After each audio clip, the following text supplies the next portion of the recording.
আমার গ্রামে এক সম্পর্কে চাচাতো ভাইয়ের ছেলে হয়েছে। আমার কয় হুজুর ছেলেটার নাম রাখবো, আপনি আলেম মানুষ, একটা ভালো নাম কন। আমি বললাম আবু সাইদ। ওই সেই খুশি, হুজুর আমার মনেই নেই, ছেলেটার নাম রাখছে আবু সাইদ। আমার এক খালাতো সম্পর্কে খালাতো বোনের একটা মেয়ে হয়েছে। খালা আমার মোবাইল করে বলতেছে, বাবা তুমি হুজুর মানুষ, আমার নাতনির নাম রাখবো, একটা ভালো নাম কও। তো আমি কইলাম হাসিনা। সেই খুশি হাসিনা। খালা 30 সেকেন্ড কোনো কথা কয়নি, মোবাইলে কথা হচ্ছে, কথা বন্ধ। আমি খালা কথা বন্ধ করলো কেন? আমি তাহলে খালা খালা বলি উত্তর দেয় না। যখন উত্তর দিল তখন বলতেছে, এই তুই আলেম না জালেম?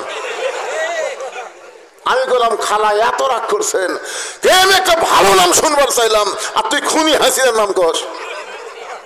আমি তখনই বুঝলাম 100 বছর এই বাংলাদেশের কোন মেয়ে জন্মালে তার নাম হাসিনা কেউ ভুলেও রাখবে না। ধরে কোন কথা ঠিক না? তার মানে কি বুঝতেছেন? আবু সাইদ বলে নাই, হাসিনাই পছন্দ হয়েছে। ধরে কোন কথা ঠিক না? এই পচা হাসিনাকে এই বাংলাদেশে আসার অনেকে গুজব লীগ আছে না নাই? এরা কিন্তু আওয়ামী লীগের একটা দল, গুজব লীগ। মাঝে মধ্যে গুজব তোলে, আপা ফিরে আসবে, হাসিনা ফিরে আসবে, হাসিনা ফিরে আসবে। হাসিনা যতই ভারতে আশ্রয় নেন, ভারতের পাওয়ার ক্ষমতা নাই হাসিনাকে বাংলাদেশে পাঠাতে পারে। জোরে কোন কথা ঠিক না? পাঠালে ক্ষমতার চেয়ার পাবি। বাংলার জনগণ এত পাগলা না। আমার কথা কি বুঝতেছেন? একটু মনোযোগ দিয়ে শুনবেন। হাজার হাজার মানুষ ছিল সেদিন, রাসূল ছিল মোদের একজনা, সকলে মারিল পাথর, নিষেধ কেউ করল না। আল্লাহুম্মা সাল্লি আলা মাওলানা মুহাম্মদ ওয়া আলা আলি সাইয়্যিদিনা শাফিআনা মাশরিকে হুব্বে মুহাম্মদ। সকলে বলি সাল্লাল্লাহু আলাইহি ওয়াসাল্লাম। মতলায়ে দীওয়ানি মা, মতলায়ে খুরশিদ ইশকাস, সিনায়ে সুজানি মা বলাগল উলা বিকামালিহি, কশাফাত দুজা বিজামালিহি, হাসনাত জামিউ খিসালিহি, সাল্লু আলাইহি ওয়া আলিহি আল্লাহুম্মা আমিন। জান্নাতের বাগান থেকে জান্নাতি মানুষদেরকে নিয়ে আমি গুনাহগার তোমার রহমতের দরজায় দুখানা হাত তুলেছি আল্লাহ।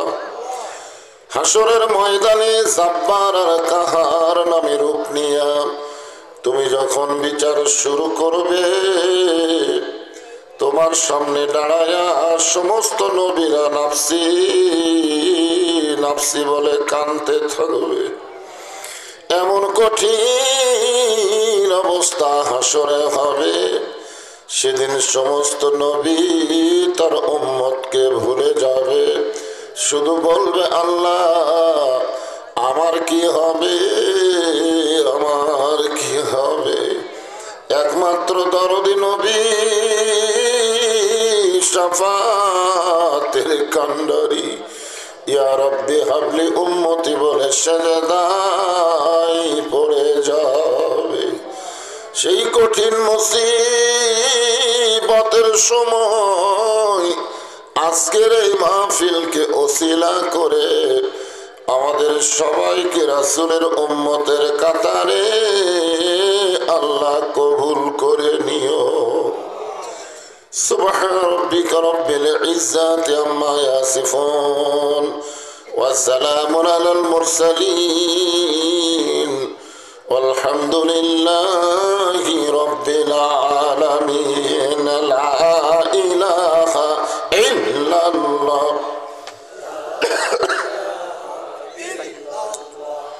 লা ইলাহা ইল্লাল্লাহ লা ইলাহা ইল্লাল্লাহ লা ইলাহা ইল্লাল্লাহ লা ইলাহা ইল্লাল্লাহ জোরে লা ইলাহা ইল্লাল্লাহ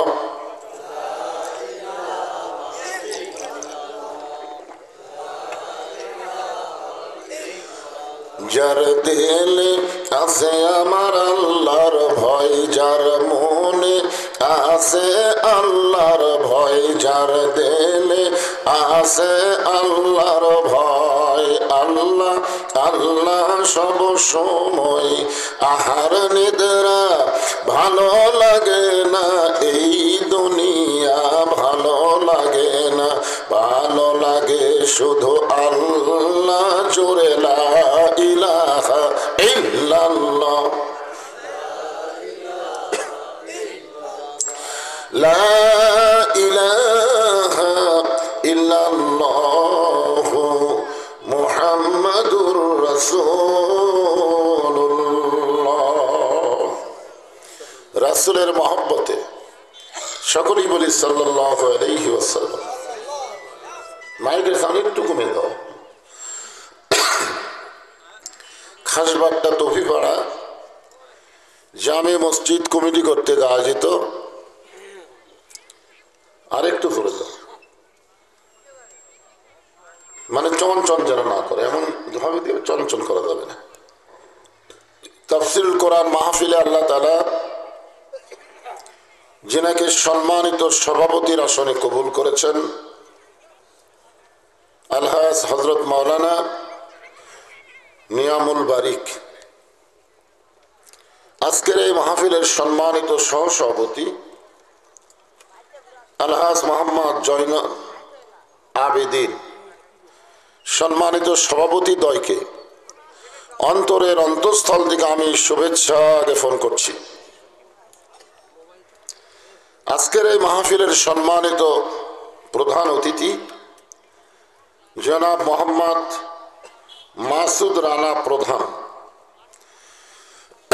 সম্মানিত বিশেষ অতিথিবৃন্দ, সকলকে অন্তরের অন্তঃস্থল থেকে আমি শুভেচ্ছা জ্ঞাপন করছি।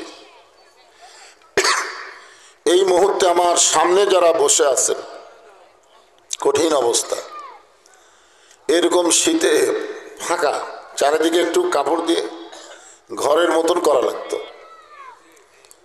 একেবারে ফাঁকা করে রাখছে। আজকে এত শীত, এত কুয়াশা পড়তেছে, এখানে পানি টপ টপ করে পড়তেছে। জি, আজকের এই কঠিন শীতকে উপেক্ষা করে আরামের বাড়ি, আরামের বিছানাকে অন্তর থেকে বের করে এই জান্নাতের টুকরার মধ্যে আমার সামনে যারা বসে গেছেন, আমি আমার অন্তরের অন্তঃস্থল থেকে আপনাদের সবাইকে শুভেচ্ছা জ্ঞাপন করছি। সম্মানিত মা বোনেরা, পর্দার অন্তরালে বসে বসে যারা আলোচনা শুনতেছেন, তাদেরকেও শ্রদ্ধা জ্ঞাপন করে এই মুহূর্তে জানতে চাচ্ছি আপনারা সকলে কেমন আছেন?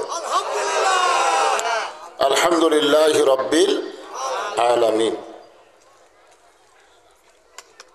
কিছুদিন হলে একটু শীত পড়ছে, তো এই শীত পড়ার কারণে ওয়াজের শুরুর 5-7 মিনিট একটু খুশখুশি কাশি হয়। এটা ওয়াজ উঠে গেলে আর এই কাশি টাশি কিছু থাকে না। আপনাদের আকাঙ্ক্ষা, আল্লাহর দয়া, কিছুক্ষণ পরে দেখবেন গলাটা আগের মতো হয়ে যায় ইনশাআল্লাহ। আল্লাহ তাআলা আমাদেরকে শারীরিক সুস্থতা দান করে মানসিক প্রশান্তির জন্য এই জান্নাতের বাগানে কবুল করলেন। আমরা সে আল্লাহর উপরে খুশি না বেজার? তাহলে জবান করে সমস্বরে সকলে বলবো রব্বানা লাকাল হামদ হামদান কাসীরান তাইয়িবান মুবারাকান ফি। আমরা প্রশংসা করলাম কার? কেন করলাম? এমনি এমনি? ভালো। দেখেন আমাদের বাংলাদেশ ভৌগোলিক অবস্থান এমন একটা দেশ যার তিন দিকই হলো ভারত, ঠিক কিনা বলেন, আর একদিকে হলো বঙ্গোপসাগর। আল্লাহ ইচ্ছা করলে আমাদেরকে মানওয়ানের ঘরে, হিন্দুদের ঘরেও পাঠাবার পারতো না, কিন্তু আল্লাহ তা না করে সরাসরি আমাদেরকে মুসলমানের ঘরে কবুল করেছেন। মনে হয় খুশি হননি? এখন বুঝতেছেন না, পরে বুঝবেন। কখন? আল্লাহ কোরআনে বলেন, ইয়া আইয়ুহাল্লাযীনা আমানুত্তাকুল্লাহা হাক্কা তুকাতিহি ওয়া লা তামুতুন্না ইল্লা ওয়া আনতুম মুসলিমুন। আয়াতের বাংলা অর্থ হলো, মুসলমান না হয়ে তোমরা কেউ মরো না। আপনারা বলেন, হিন্দুর ঘরে যদি আমরা জন্ম নিতাম তাহলে মুসলমান হয়ে মরা আমাদের জন্য সহজ না কঠিন? কেমন কঠিন? হ্যাঁ, আগে শোনেন, আল্লাহর নবীর সবচাইতে মহব্বতের চাচার নাম হলো আবু তালেব, সবচাইতে মহব্বত।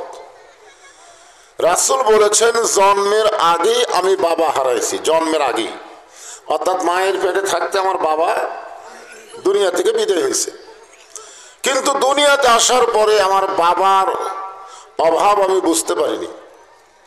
যিনি আমাকে বাবার দরদ দিয়ে লালন পালন করেছেন সেই চাচা নাম হলো আবু তালেব। জোরে বলেন, নাম কি? মৃত্যুর বিছানায় যখন পড়ে গেলেন, আল্লাহ রাসূল বললেন, চাচা মরেই যখন যাচ্ছেন তাহলে একবার বলেন লা ইলাহা ইল্লাল্লাহ মুহাম্মাদুর রাসূলুল্লাহ, আমি আপনার হাত ধরে জান্নাত ঘরে পৌঁছায় দেব। এত বড় কথা কোনো মাওলানা বলেনি, স্বয়ং রাসূল বলেছেন। এরপরে আল্লাহ নবীর চাচা উত্তরে বললেন, বাবা মরি যখন যাচ্ছি বাপদাদার ধর্ম ছাড়বো না। এই কথার দ্বারা বোঝা গেল যে যে ধর্মের উপরে জন্ম নেয় মনে করে তার ধর্মটাই আসল, ঠিক কিনা বলেন? আপনারা এখন বলেন তো, সব ধর্মই কি আসল? ধর্মের মালিককে এ আল্লাহ যে ধর্মকে আসল বলেছেন সেটাই আসল। আল্লাহ কোরআনে বলতেছেন, ওমা ইয়াবতাগি গায়রাল ইসলাম দীনান ফালাই ইউকবালা মিনহু। ইসলাম ছাড়া অন্য কোন ধর্ম কেউ যদি গ্রহণ করে, আল্লাহ বলেছেন সেইটা কবুল করা হবে না। বিনা দরখাস্তে আল্লাহ তাআলা দয়া করে রহম করে সেই ইসলামের ভিতর আমাদের কবুল করেছেন। খুশি না বেজার? তাহলে জবান খুলে সমস্বরে সকলে বলি আলহামদুলিল্লাহ। আমরা আল্লাহর প্রশংসা করার কারণ হলো ভাগ্য গুণে, এটা ভাগ্যের ব্যাপার। বাবা আদম আলাইহিস সালাম থেকে ঈসা আলাইহিস সালাম পর্যন্ত সমস্ত নবীর উম্মত, আপনার বলেন তো তাদের ভাগ্য আর আমাদের ভাগ্য কি সমান? কেন নয়? আমি মোনাজাতের মধ্যে কিন্তু বললাম যে সমস্ত নবীরা আমার কে হবে, আমার কে হবে এই বলে আল্লাহর সামনে কাঁদতে থাকবে, আর আমাদের নবী সবসময় বলবে আমার উম্মতের কি হবে, আমার উম্মতের কি হবে। এই জন্য একটা গান আছে, অনেক ছোটবেলায় শুনেছিলাম, তখন অবশ্য গানটা বুঝতে পারিনি, কিন্তু এখন বুঝবার পারতেছি। আছেন আমার মুক্তার, আছেন আমার বারিস্টার, শেষ বিচারের হাইকোর্টেতে তিনি আমায় করবেন পার, আমি পাপী তিনি জামিনদার। আপনার বলেন তো তিনি ডাকে আল্লাহ না? আমি আগে ছোটবেলা মনে করতাম আল্লাহ, কিন্তু এখন দেখতেছি আল্লাহ না, এই তিনিটা হচ্ছে আমাদের নবী। জোরে কোন সুবহানাল্লাহ। কারণ আল্লাহ যখন হাকিম হইয়া আমাদেরকে আসামি বানায় বিচার শুরু করবেন, ওই সময় আমাদের নবী উকিল হয়ে, বারিস্টার হয়ে আমাদের ব্যাপারে আল্লাহর কাছে ওকালতি করে আমাদেরকে জামিন করে জান্নাতে পৌঁছায় দিবে। খুশি না বেজার? এই জন্য জবান খুলে আরেকবার বলি আলহামদুলিল্লাহ। আমরা আল্লাহর প্রশংসা করার আর একটা কারণ হলো, আপনার যে কোরআন থেকে তাফসির শুনবেন না? এত কষ্ট করে আইছেন, কি কষ্ট আপনাদের। আরে চাচা কথা ঠিক আছে চাচা, চাদর খোলেন, চাদরও খোলেন, মাথার রুমালও খোলেন। আমি আপনাদেরকে এই কোরআন শরীফ সম্পর্কে একটা কথা বলি, দেখেন তো চিন্তা ভাবনা করে কি উত্তর দেওয়া যায়। এক নম্বর কথা হলো, এই কোরআন শরীফে কোনো সন্দেহ, সবাই বলেননি, এই কোরআন শরীফের মধ্যে কোনো ধোঁকা, এই কোরআন শরীফের মধ্যে কোনো ভুল। মাশাআল্লাহ। তাহলে যেই কোরআনে সন্দেহ নাই, ভুল নাই, ধোঁকা নাই, সেই কোরআন বাদ দিয়ে মানুষের তৈরি আইন আমরা মানতে পারি? কিন্তু মানতেছি তো। কেন লাগবে? কেন লাগবে? শতকরা 92% মুসলমানের দেশে মানুষের তৈরি আইন আমাদের কেন মানা লাগবে? না না না, অভ্যাস পরিবর্তন করা লাগবে বাজান। আপনারা সকলেই বলেছেন কোরআনে কোনো ভুল নাই, কোনো ধোঁকা নাই, কোনো সন্দেহ নাই। আমি সেই পবিত্র কালাম থেকে একটা আয়াত আপনাদের সামনে আজকে আলোচনা করার চেষ্টা করব ইনশাআল্লাহ। আয়াতটা আরেকবার আপনাদের সামনে তেলাওয়াত করি। الذي خلق الموت والحياة ليبلوكم أيكم أحسن عملا وهو العزيز الغفور। আয়াতের বাংলা অর্থ শোনেন। আমাদের মৃত্যু এবং হায়াতকে সৃষ্টি করেছেন আল্লাহ। এখানে কিন্তু আগে আল্লাহ যদি বলতো আল্লাযী খলাকাল হায়াতা ওয়াল মাউতা, কারণ আমরা সকলেই অন্তত জানি আগে জীবন তারপরে মরণ, জোরে কারণ ঠিক কিনা? কিন্তু আল্লাহ এখানে আগে মরার কথা বললেন, তারপরে জীবনের কথা বললেন। আল্লাহ কি ভুল কইছেন? আপনারা স্বীকার করছেন কোরআনে কোনো ভুল নাই। এখন আপনাদের কাছে আমার প্রশ্ন, যে আল্লাহ হায়াত মউতের কথা বলতে গিয়া আগে মৃত্যুর কথা তারপরে হায়াতের কথা কেন বললেন? আল্লাযী খালাকাল মাউতা ওয়াল হায়াতা, কেন আগে মৃত্যুর কথা বললেন তারপরে হায়াতের কথা বললেন? এটা বলার কারণ হলো, হায়াত পাইয়া কেউ যেন এক মুহূর্তের জন্য মৃত্যুকে ভুলে না যায়। যেরকম প্রধান অতিথি বললেন যে আগামীকাল পর্যন্ত আমরা বাঁচবো কিনা গ্যারান্টি নাই, আমার এক ভাই বলছে এখনই বাঁচবো কিনা তার কোনো। মাশাআল্লাহ, এ কথা যদি অন্তরের হয়, কারণ কতগুলো কথা মুখের কথা আর কতগুলো কথা হলো অন্তরের কথা। অন্তর থেকে যদি আমরা বিশ্বাস করি যে কোনো সময়ে আমাদের মৃত্যু হবে, তাহলে আমাদের দ্বারা খারাপ কোনো কাজ হবে।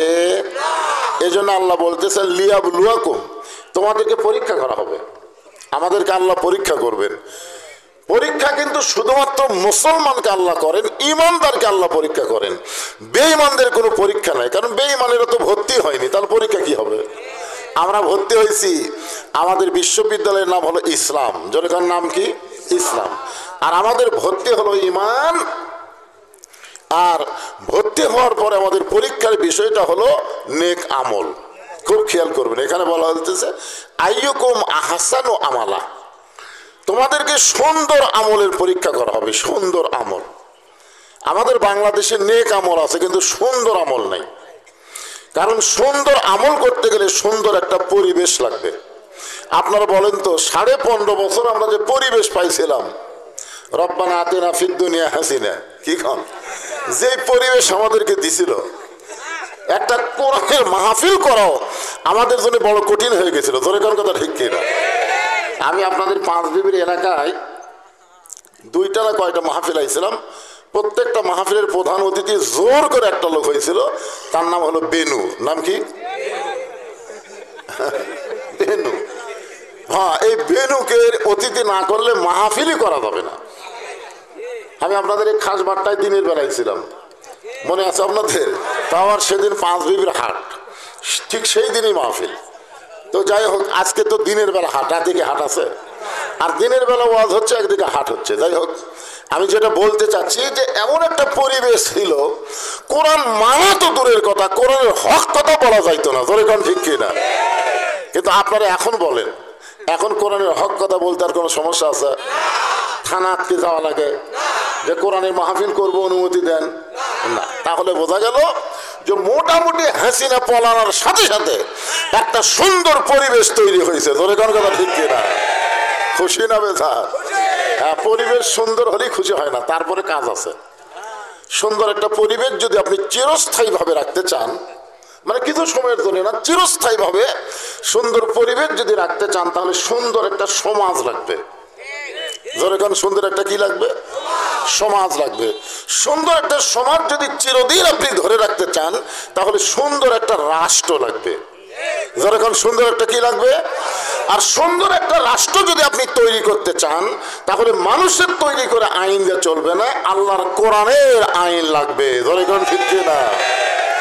আজকের প্রধান অতিথি যখন স্লোগান দিল আল কোরআনের আলো, আপনার তখন বলছেন ঘরে ঘরে জ্বালো। না, ঘর উজ্জ্বলে কোনো কাম হবে না, বলেননি তো। মানে সেই পরিবেশ আপনার পাননি, খালি ঘরে ঘরে জ্বালাবার পরিবেশ পাচ্ছেন। এই মুহূর্তে আমরা যে সুন্দর পরিবেশ পাইছি, এই জন্য স্লোগানটা জায়গা মতো দেওয়া লাগবে। আমি যেই বলবো আল কোরআনের আলো, আপনার সকলে জবান খুলে বলবেন সংসদে জালো। বলতে পারবেন না? আল কোরআনের আলো, কোরআন হাদিস যেখানে, দুনিয়ার মুসলমান লিল্লাহি তাকবীর। আমি ভাইজানের কথা শুনে, আমার ছোট, অনেক ছোট হবে, যে কথা বললো 48 বছর বয়স, তার মানে অনেক ছোট। এই ছোট বয়সেই দেখেন কি অবস্থা, কঠিন একটা নির্যাতনের শিকার। যেরকম ঠিক কিনা? হ্যাঁ, এত নির্যাতনের পরেও ওনাকে যখন আল্লাহ ফিরে নিয়ে আইছেন, আমরা এরকম একজন ভালো মানুষকে কোরআনের জন্য সংসদে পাঠানো চাই। যেরকম ঠিক কিনা? আল্লাহ যেন কবুল করে। যেরকম আমিন। এখন আসেন, আলোচনাটা ধারাবাহিকভাবে আপনাদের সামনে শুরু করলাম। মৃত্যু এবং হায়াতকে আল্লাহ সৃষ্টি করেছেন পরীক্ষার জন্য। যে কোনো সময় মৃত্যুবরণ করবে, এই মরাটা যেন সাধারণ মৃত্যু না হয়। লা তামুতুন্না ইল্লা ওয়া আনতুম মুসলিমুন। মুসলমান হয়ে মরতে হবে। মুসলমান হয়ে যদি আমরা মরতে চাই, তাহলে আমার সঙ্গে আপনাদের ধারাপাতের মতো একটু বলা লাগবে। বলবেন? ইসলাম একটা গাড়ি, ঈমান হলো টিকিট, আর মুসলমান হলো যাত্রী। খুব শেয়ার করবে, এই আয়াতের তাফসিরে আপনাদেরকে বোঝানোর জন্য বলতেছি। তাহলে কি বুঝলেন? গাড়ির নাম কি? ইসলাম। আর যাত্রীর নাম কি? মুসলমান। যেরকম যাত্রীর নাম কি? আর টিকিটের নাম হলো ঈমান। ঈমানের টিকিট নিয়ে মুসলমান যাত্রী হয়ে কেউ যদি ইসলাম গাড়িতে একবার চড়তে পারে, ইসলাম গাড়ি চলতে চলতে তাকে জান্নাত নামক বাড়িতে পৌঁছায় দিবে। আপনারা জান্নাত বাড়িতে যাবার চান না? তাহলে টিকিটের নাম কি? ঈমান। এই টিকিটটা কি আমাদের ঠিক আছে? না না, না করলে হবে তাই? যদি ঠিক না থাকে তাহলে আপাতত এখন ঠিক করে নেই, কারণ যে কোনো সময় যদি মৃত্যু হয় তাহলে এখনই তো ঠিক করা নেই, পরে ঠিক করার টাইম আছে নাকি? তাহলে আমার সঙ্গে সকলে বলেন লা ইলাহা ইল্লাল্লাহু মুহাম্মাদুর রাসূলুল্লাহ। আল্লাহ রাসূল বললেন, সাহাবীরা শুধু মুখে মুখে কলেমা পড়লে হবে না। সাহাবীরা বললেন, হুজুর কি করা লাগবে? রাসূল বললেন, তাসদিক বিল জানান, যেটা জবানে উচ্চারণ করেছো ওই কলেমাটা কলিজার মধ্যে সেট করা লাগবে। কার ভিতরে? কলিজায়। কলিজার মধ্যে যদি কলেমা সেট হয়ে যায়, ওই মানুষের চরিত্র এমন পর্যায়ে যাবে, দরকার হলে জীবন দিবে কিন্তু ঈমান দিবে না। এখন ছেলে পেলে যুবকেরা অনেকে আছো, তোমাদেরকে বলতেছি বাদান, এইবারে তো তোমরাই কাম ছাড়ছো। আমরা কিন্তু প্রত্যেকটা মাহফিলে বলি, ছাত্র জনতার আন্দোলনে হাসিনা পালাই গেছে। যখন কথা ঠিক কিনা? কারণ তোমাদের মতন ছাত্র যদি না জাগতো, দীর্ঘ কয়েক বছর বিএনপিকে যে নির্যাতন করেছে, জামাত ইসলামকে যে নির্যাতন করেছে, আমরা হাসিনার ভয়ে কোনো কথা বলতে পারিনি। যখন কথা ঠিক কিনা? কিন্তু আমাদের ছাত্র জনতার এক ছাত্র আবু সাইদ নিজের জীবন দিয়ে প্রমাণ করলো যে বাতিলের সঙ্গে আপোষ করার কোনো সুযোগ নাই, দরকার হয় জীবন দেব। আল্লাহ রাস্তায় যারা জীবন দেয় তারা কোনোদিন মরে না। যখন কথা ঠিক কিনা? কি বুঝলেন? আবু সাইদ মরছে? মরছে? মরেনি। আমার গ্রামে এক সম্পর্কে চাচাতো ভাইয়ের ছেলে হয়েছে। আমার কয়, হুজুর ছেলেটার নাম রাখবো, আপনি আলেম মানুষ, একটা ভালো নাম কন। আমি বললাম আবু সাইদ। ওই সেই খুশি। ছেলেটার নাম রাখছে আবু সাইদ। আমার এক খালাতো সম্পর্কে খালাতো বোনের একটা মেয়ে হয়েছে। খালা আমার মোবাইল করে বলতেছে, বাবা তুমি হুজুর মানুষ, আমার নাতনির নাম রাখবে একটা ভালো নাম কও। তো আমি কইলাম হাসিনা। সেই কছি হাসিনা। খালা 30 সেকেন্ড কোনো কথা কয়নি, মোবাইলে কথা হচ্ছে, কথা বন্ধ। আমি খালা কথা বন্ধ করলো কেন? আমি তাহলে খালা খালা বলি উত্তর দেয় না। যখন উত্তর দিল তখন বলতেছে, এই তুই আলেম না জালেম? আমি বললাম, খালা এত রাগ করছেন, আমি একটা ভালো নাম শুনবার চাইলাম আর তুই খুনি হাসিনার নাম কস। আমি তখনই বুঝলাম 100 বছর এই বাংলাদেশের কোন মেয়ে জন্মালে তার নাম হাসিনা কেউ ভুলেও রাখবে না। ধরে কোন কথা ঠিক না? তার মানে কি বুঝতেছেন? আবু সাইদ বলে নাই, হাসিনাই পছন্দ হয়েছে। ধরে কোন কথা ঠিক না? এই পচা হাসিনাকে এই বাংলাদেশে আসার অনেকে গুজব লীগ আছে না নাই? এরা কিন্তু আওয়ামী লীগের একটা দল, গুজব লীগ। মাঝে মধ্যে গুজব তোলে, আপা ফিরে আসবে, হাসিনা ফিরে আসবে, হাসিনা ফিরে আসবে। হাসিনা যতই ভারতে আশ্রয় নেন, ভারতের পাওয়ার ক্ষমতা নাই হাসিনাকে বাংলাদেশে পাঠাতে পারে। জোরে কোন কথা ঠিক না? পাঠালে ক্ষমতার চেয়ার পাবি। বাংলার জনগণ এত পাগলা না। আমার কথা কি বুঝতেছেন? একটু মনোযোগ দিয়ে শুনবেন। লিয়াবলুয়াকুম আইয়ুকুম আহসানু আমালা, এই আয়াতটাকে বোঝানোর জন্য বলতেছি, ইমানের টিকিট নিয়ে মুসলমান যাত্রী হয়ে ইসলাম গাড়িতে যখন চড়বেন, ইসলাম গাড়ি চলতে চলতে আপনাকে জান্নাত বাড়িতে পৌঁছায় দিবে। আপনাদের জয়পুরহাটে সকালে কোনোদিন গেছেন? জয়পুরহাটে দেখবেন, জয়পুরহাটে একটা বাস স্ট্যান্ড আছে না নাই? ওই বাস স্ট্যান্ডে সকালে দেখবেন কতগুলো জিকির করতেছে, ঢাকা ঢাকা ঢাকা ঢাকা ঢাকা ঢাকা ঢাকা ঢাকা। করে কি করে না? না, ঢাকা ঢাকার কথাই বলতেছি। কারণ জান্নাত হচ্ছে সবচাইতে দামি সুন্দর আবাসস্থল, আর বাংলাদেশের সবচাইতে দামি জায়গার নাম হলো ঢাকা। জোরে কোন কথা ঠিক কিনা? কারণ ঢাকা হলো বাংলা রাজধানী। তো একজন দৌড়ে গিয়া ওই হেলপারের হাত ধরে বলতেছে, এই পাগলাই তুই কি রাজাকার নাকি? বলে কেমনে? বলে তুই জয়পুরহাটের মাটির দাঁড়িয়ে তুই ঢাকার জিকির করিস। আজকে আমরা যখন কোরআনের হক কথা বলে মানুষকে জান্নাতের কথা বলি, যে দুনিয়াতে যেভাবে চলতেছে এইভাবে চললে জান্নাত পাবো না, বরং আল্লাহর কোরআন অনুযায়ী চলা লাগবে। জোরে কোন ঠিক কিনা? তখন কতগুলো লোক আমাকে মাইক কাড়ালে আমাকে টেজের উপর অপমান করে বলে, এরা রাজাকারের বাচ্চা। আসলে কি হক কথা বললি রাজাকার? আপনাদের কি মনে হয় হক কথা বললি রাজাকার? ওই লোকটা যে বলতেছে ঢাকা ঢাকা ঢাকা ঢাকা, এটা কি মিথ্যা কথা? কিন্তু বলতেছে তুই কি রাজাকার নাকি? জয়পুরহাটের মাটির জিকির কর, জয়পুরহাট জয়পুরহাট জয়পুরহাট। তুই জয়পুরহাট জিকির না করে ঢাকা ঢাকা করিস। তখন বলতেছে, ভাই আপনি বুঝবার পারেননি, উদউ ইলা সাবিলি রাব্বিকা বিল হিকমা মাউইযাতিল লিল হাসান। আল্লাহ কোরআনে বলেছে হিকমতের সাথে সুন্দর ভাষায় মানুষকে বুঝাও। তো বলতেছে, ভাই তুমি বুঝবার পারোনি, আমি হলাম ওই হানিফ গাড়ির হেল্পার। আমি হলাম ওই হানিফ গাড়ির কি হেল্পার রে ভাই। আমি জয়পুরহাটের মানুষকে ঢাকাত নিয়ে যাবার চাই, এই জন্যই বলতেছে ঢাকা ঢাকা ঢাকা ঢাকা ঢাকা। মানে যারা ঢাকাত যাবে তারা যেন এই গাড়িতে চড়ে। তো বলে এই গাড়িতে চড়ার নিয়ম কি? বলে ওই যে কাউন্টার আছে, ওই কাউন্টারে গিয়ে একটা টিকিট করো, টিকিটের দাম হলো 1000 টাকা। যাও একটা টিকিট করো, এই টিকিটটাই হলো ইমান, লা ইলাহা ইল্লাল্লাহ। যাও ওই কাউন্টারে গিয়ে একটা টিকিট করো। ও দৌড়ে গিয়ে ঢাকা যাওয়ার জন্য কাউন্টারে একটা টিকিট করছে 1000 টাকা দিয়ে। এখন বলছে যে ভাই টিকিট যখন করছো গাড়ির মধ্যে গিয়ে বসো। ওই গাড়ির মধ্যে গিয়ে জানলার ধারত বসেছে। কার ধারত? কারণ ও ঢাকার যাবে খালি ফিরি ফিরি না, ঢাকার যাওয়ার সময় জানলাতে বহু কিছু দেখবে। যদি মাথা ঘুরে বমি হবার চাই তাহলে জানলা দেয় পরে চোখ করে ফেলে দিবি। এরকম সুযোগ খুঁজাই লোকটা জানলার কাছে বসেছে। আর একজন যাত্রী ওটা ওর পাশেই বসে গেছে। গাড়ি যখন ফুল হয়ে গেল তখন বলতেছে, ওস্তাদ এবার গাড়ি ছাড়েন, কারণ যাত্রী দিয়ে গাড়ি ফুল হয়ে গেছে। ওস্তাদ এখন জয়পুরহাট থেকে ঢাকার উদ্দেশ্যে রওনা দিয়েছে, কিন্তু সেই লোকটা প্রথম 1000 টাকার টিকিট কাটছে। ওর একটা বদ অভ্যাস হলো, ওই মাঝে মাঝে জানলা দিয়ে হাত বার করে, এরকম হাত বার করে আবার ঢুকাই, হাত বার করে আবার ঢুকাই, মাঝে মাঝে মাথা দিয়ে এরকম দেখেও, মানে ভিতর থেকে ভালো দেখা যায় না, মাথা বার করে দেখে। তখন ওর পাশের যাত্রী চিন্তায় পড়ে গেছে, কে রে, কোনো ট্রাকের সাথে বাসের সাথে বেজায় যদি আর হাত ভেঙে যায়, এই যে হাত বার করতেছে ঢুকাচ্ছে, যদি হঠাৎ একটা গাড়ি এসে আর হাত ভাঙ্গা যায়, তো জনগণ আমার কি বলবে, এই ভাই তুমি ভালো হয়ে বসে আছো, তোমার পাশেরটা ভালো না, তুমি তাকে দাওয়াত দেওনি, তুমি তাকে ভালো হওয়ার দাওয়াত দেওনি।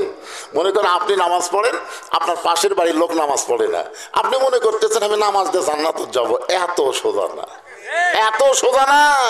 কারণ আল্লাহ কোরআনে বলেছেন, কু আনফুসাকুম ওয়া আহলিকুম নার, জাহান্নামের আগুন থেকে যদি বাঁচতে চাও একলা বাঁচলে হবে না, তোমার আহাল পরিবার সবাইকে নিয়ে বাঁচা লাগবে। জোরে কোন কথা ঠিক কি না? তুমি তোমার বাড়ির থেকে একলা মসজিদে যাও, আর তোমার বেটা পাশের ঘরেই ঘুম পাড়ে, তোমার বেটার বয়স এখন 22 বছর, তো 22 বছরের ছেলে ঘুম পাড়ে, আর তুমি মুরব্বী নামাজ পড়ো, তুমি দোয়া করো আল্লাহ আমি জান্নাতে যাবো, আল্লাহ কয় এত সোজা না। যতক্ষণ তোমার বেটাকে সঙ্গে নিয়ে নামাজ না পড়বা, ততক্ষণ তুমি বাবা জান্নাতে যাবার পারবা না। এই জন্য আল্লাহর নবী বলেছেন 7 বছর থেকে নামাজের তালিম দাও, আর 10 বছর থেকে মায়েরা পিটা হলেও তাকে নামাজ ধরাও। এটাই হলো ইসলামের শিক্ষা। যদি কোন ঠিক কিনা? তো এখন জানলাতে হাত বার করে ঢুকে, আপনারা বলেন তো এই ভালো মানুষের উপর দায়িত্ব আছে না নাই? কি দায়িত্ব? আল্লাহ কোরআনে বলেন, এই ভাইরা বসেন বসেন বসেন, ও আসিনা বক্তা হলে খাড়ায় থাকা লাগে, ও আসিনা বক্তা যে আর সাথে কি সাথে না, কিছুক্ষণ খাড়াই থেকে শুনবো, না সাটলে চলে যাবো। আমি কেউ আসি না, জীবনে আমার দেখেনি, তারপর আমার ওয়াজ প্রতিদিনে শোনে। কি বুঝতেছেন? তার মানে আপনারা শুনে শুনে হাফেজ হয়ে গেছে। বসেন বাবা বসেন, বসলেই মজা, দাঁড়া থাকলে আপনাকে ঠান্ডা বেশি লাগবে। যেই বসবেন দেখেন আল্লাহর একটা অবারিত রহমত এসে ঠান্ডার দিন আপনার দেহ গরম হয়ে যাবে। খালি বসে দেখেন। হ্যাঁ আপনার বসেন, সবাই বসে থেকে দেখেন 2 জন সাইড মারতেছে, দেখছেন? বসবার খুলি আসলে বসবার পারবে না, তো পেশা পায়খানা করে কাপড় চুপড়ে এমন অবস্থা, তাতে বসলেই বিপদ। এগুলো সব আপনার পার্টি নাকি? হ্যাঁ বসো বসো বাবা বসো। ভিতরে যাবে, ভিতরে যাবার গেলে জুতে হাতত নেবে, তখন জুতে আপনার মাথার উপর দিলিয়ে দেবে, জানেন আপনি? তা আপনারা চাবেন যে পায়ের জুতে আপনার মাথার উপর উঠো, তো এই জন্য ভিতরে ওদেরকে না ডেকে বরং আপনি চাপে বসেন। শীতের দিনে চাপলে লাভ না লস, যত চাপবেন ততই মজা। এই জন্য চাপে আপনারা বসেন, ওরা সাইডে বসুক। আল্লাহ কোরআনে বলেন, ওয়ামান আহসানু কাওলাম মিম্মান দাআ ইলাল্লাহ ওয়া আমিলা সালিহান ওয়া ক্বালা ইন্নানি মিনাল মুসলিমিন। আল্লাহু আকবার সবাই বললেন না? আজকে বিএনপিও আল্লাহু আকবার করলো, তাও আপনাকে কি হুঁশ হয় না? আমি এতদিন জানতাম আওয়ামী লীগ বিএনপি আল্লাহু আকবার কয় না, কিন্তু আজকে দেখলাম বিএনপির একজন নেতা হয়ে আল্লাহু আকবার দিল, স্লোগান দেয়নি? আপনার বিএনপির মিছিলে কোনোদিন আল্লাহু আকবার শুনছেন? কথা কয় না, শুনছেন? আওয়ামী লীগের মিছিলে। কিন্তু আজকে আমার ভাই এই কোরআনের পরিশেষে দলীয় স্লোগান ভুলে গিয়ে আল্লাহর স্লোগান দিয়েছে। জোরে গান কথা ঠিক না? যখন কোরআনের তেলাওয়াত হবে,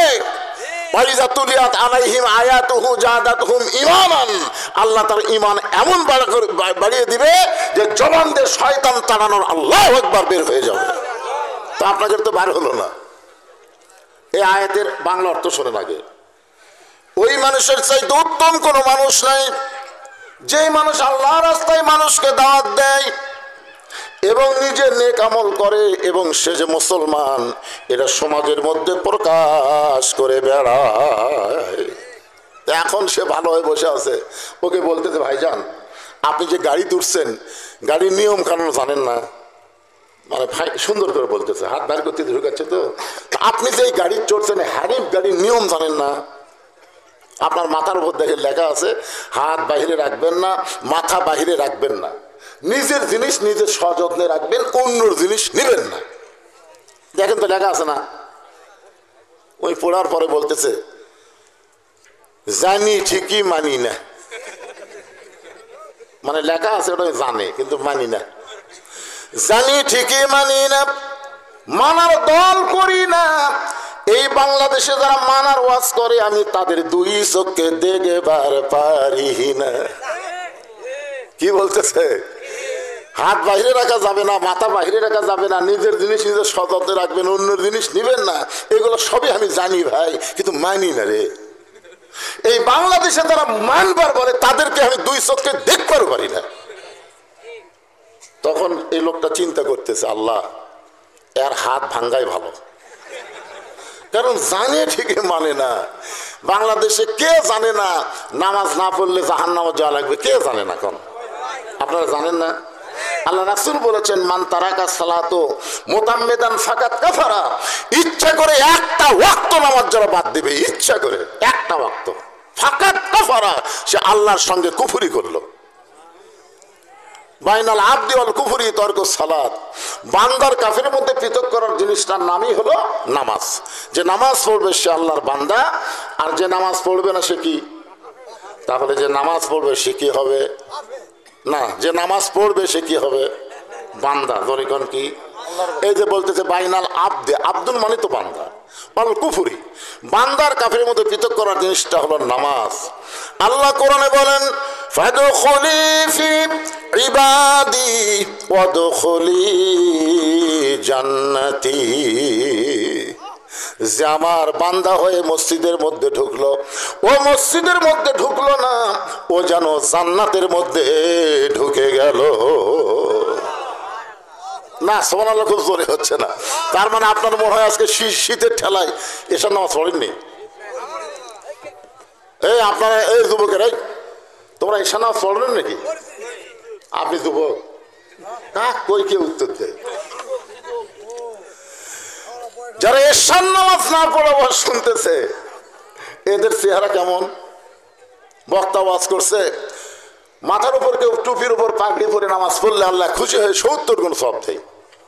ওই সেদিন থেকে পাগড়ি পরে নামাজ পড়ে, কিন্তু একদিন মসজিদে গিয়া দেখে পাগড়ি মনে হলে আনে নাই।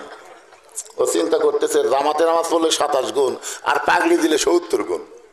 ইচ্ছা করে জামাত তরক করছে। সমস্ত মুসল্লি জামাতে নামাজ পড়ে যখন চলে গেছে, ও তখন একলাই মসজিদের মধ্যে ঢুকে এক টানে লুঙ্গি খুলছে। লুঙ্গি খুলে আড়াআড়ি ভাঁজ দিয়া ওইটা মাথার পাগড়ি বাঁধছে। 70 গুণ সওয়াবের আশায় লুঙ্গি খোলা মাথার পাগড়ি বাঁধে রুকুর থেকে যখন শেষ দাঁত গেছে, এমন সময় মুসল্লি মসজিদের মধ্যে ঢুকাই সর্বনাশ, এটা কি রে? ন্যাংটা অবস্থায় শেষ দাঁত, 5 হাত মারছে তো। ওই লাভটুটে বলে, ভাই আমার মারেন কেন? বলে মারার কারণ হলো তো লুঙ্গি। বলে আপনার চোখ নাই, লুঙ্গি আমার মাথায়। তো পরে লুঙ্গি মাথায় কেন? বলে সওয়াবের আশায়। পাগড়ি পরে নামাজ পড়লে 70 গুণ সওয়াব হয়, এই জন্য লুঙ্গি খুলে মাথার পাগড়ি পরছি ভাই। লোকটা বলে, পাগল, লুঙ্গি পরা হলো ফরজ আর পাগড়ি পরা হলো সুন্নত। আপনার বলেন তো এশার নামাজ পড়া কি? আরো আসো না, মুস্তাহাব। এখন আমার সঙ্গে বলেন, এশার নামাজ বাদ দিয়া যারা ওয়াজ শুনতেছে, তারা লুঙ্গি খুলিয়া মাথায়, দেখেন তো কে কে কয় না, দেখেন তো। যারা এশার নামাজ পড়ছেন আপনাদের বলতে কোনো সমস্যা আছে? আর যারা পড়েনি তারকে মুখ বন্ধ হয়ে থাকবে, এই সময় খালি কান ফালাবে না। দেখেন তো কে কে বলে, কে কে বলে না। এশার নামাজ বাদ দিয়া যারা ওয়াজ শুনতেছে, এশার নামাজ বাদ দিয়া যারা ওয়াজ শুনতেছে, তারা লুঙ্গি খুলিয়া মাথায় পাগড়ি পরেছে। মসজিদের উন্নয়ন বলতে মসজিদ খালি টাইলস মাইলস দিয়ে সুন্দর করে না, মসজিদের উন্নয়ন হলো মুসল্লি কালেকশন করা। জোরে কোন কথা ঠিক কিনা? আপনি কি মনে করছেন আল্লাহর ঘরের ছাদ হয়েছে, সে আল্লাহর ঘর হবে না? আপনারা 1 টাকাও যদি না দেন, আল্লাহর কোন এক বান্দাকে আল্লাহ এই মসজিদের জন্য কবুল করবে। জোরে কোন ঠিক কিনা? হ্যাঁ, আমাদের মাঠডালির মোড়ে ঢাকা থেকে এক ব্যবসায়ী গেছিল রংপুরে, বুঝলেন তো। ওই জায়গায় আসরের সময় হয়েছে, এখন বলতে তো ভাই এখানে কোনো মসজিদ আছে? হচ্ছে না, এখানে তো কোনো মসজিদ নেই, তবে একটা মসজিদ করতেছে আর কি, চাটাই দিয়ে। তো বলে সেই মসজিদ কোথায়? কই ওই যে। তো এই চাটাইয়ের মসজিদে ওই আসরে নামাজ পড়ার জন্য যায় উজু করবে, বুঝলেন। উজু করবার যায় থেকে ট্যাপ টুপ কিছু নেই, এক টিউবওয়েল আছে, তো আমার শ্যালপা ধরা, শ্যাওলা ধরা। ওই এখন ওই টিউবওয়েলে উজু করবার যায় সিট পাঠানো হয় পড়ছে, একটা 2 পা ফিসলেন পড়িছে। আর সাথে যেগুলো লোক আছে যাই তুলে সব ধুয়ে দিয়ে, এই মসজিদ কমিটি ডাক, ডাক মসজিদ কমিটি কুটি হলো, সব কয়টা ডাকা বলতে চাই, তোর কি খোঁজে কোনো ইঞ্জিনিয়ার আছে নাকি? তো বলে কেন? সরকার নিয়ে যায় ইঞ্জিনিয়ার, ইঞ্জিনিয়ার আছে। এখানে 3 তলা মসজিদ করতে কয় কোটি টাকা লাগবে? এই কয় কোটি টাকা লাগবে ধর।